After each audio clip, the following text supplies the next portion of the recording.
because she believed in love and family and in giving people chances. She gave you loyalty and trust that should have been returned with respect, care, and kindness. Instead, you repaid her love with betrayal, violence, and cruelty. Because of you and your family choices, we lost her. Her laughter, her hugs, her guidance, and her presence at every milestone.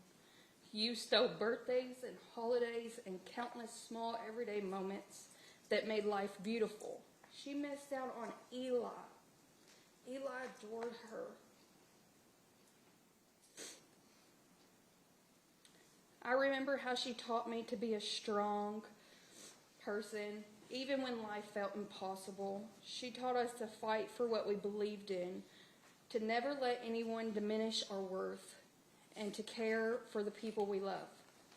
She was the reason I know how to love and nurture my children today. And yes, Eli has a niece and a nephew. And I also have 2 bonus babies now. Every day, my little boy walks in our living room to see a picture of my mother on the wall.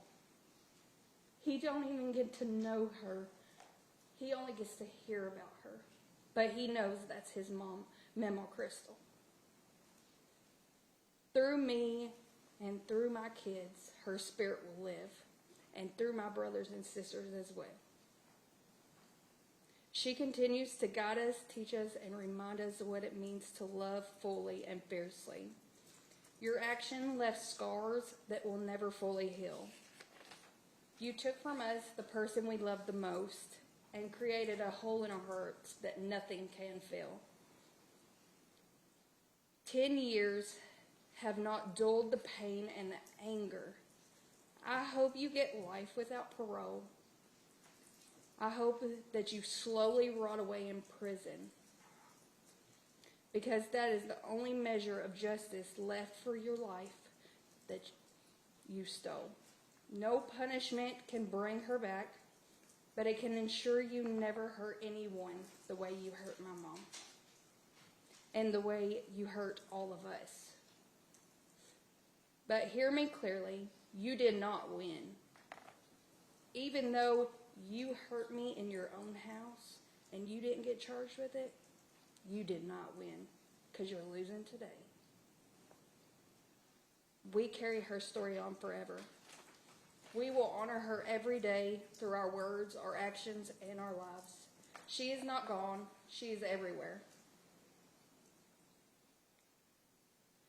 She is always guiding us, inspiring us, and reminding us to stand strong, even in the face of the unimaginable loss.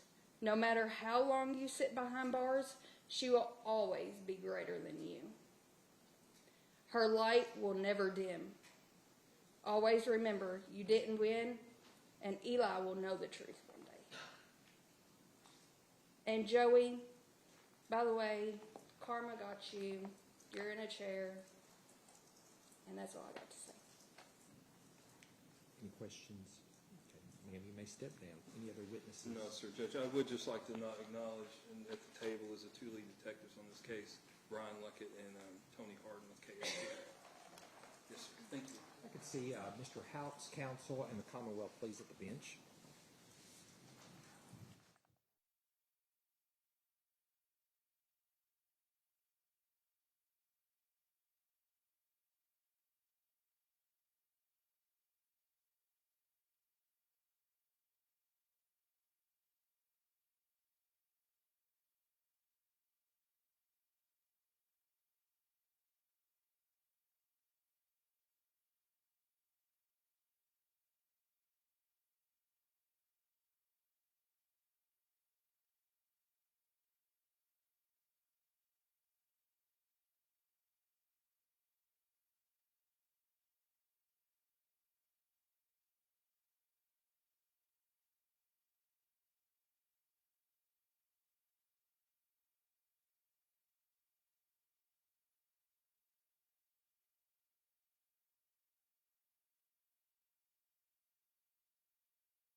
Here in a few minutes, the court will be pronouncing sentences in this case.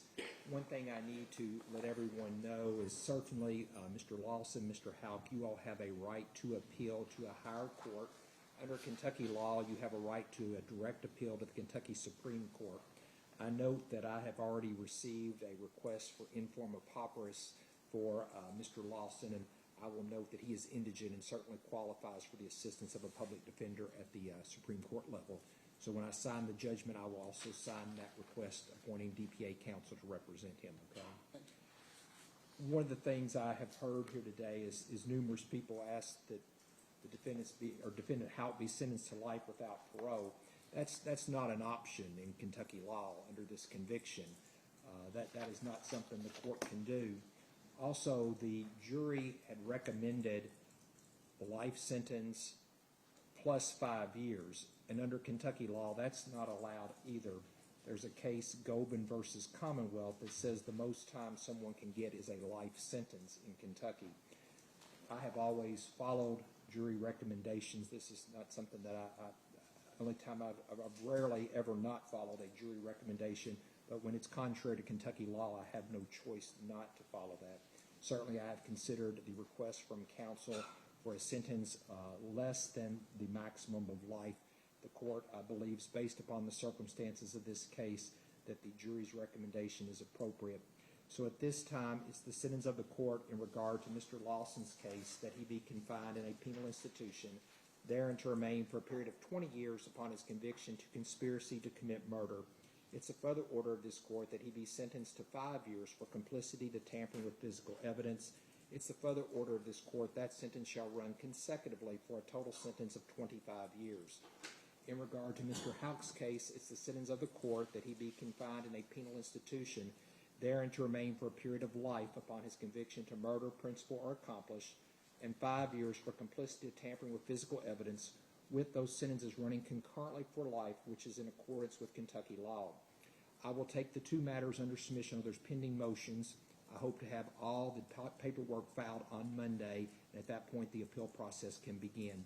Once I have signed the judgments and any other orders related to this case, the clerk's office is going to send copies to counsel.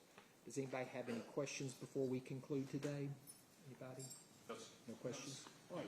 Good luck to everyone. That concludes the hearing.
Would you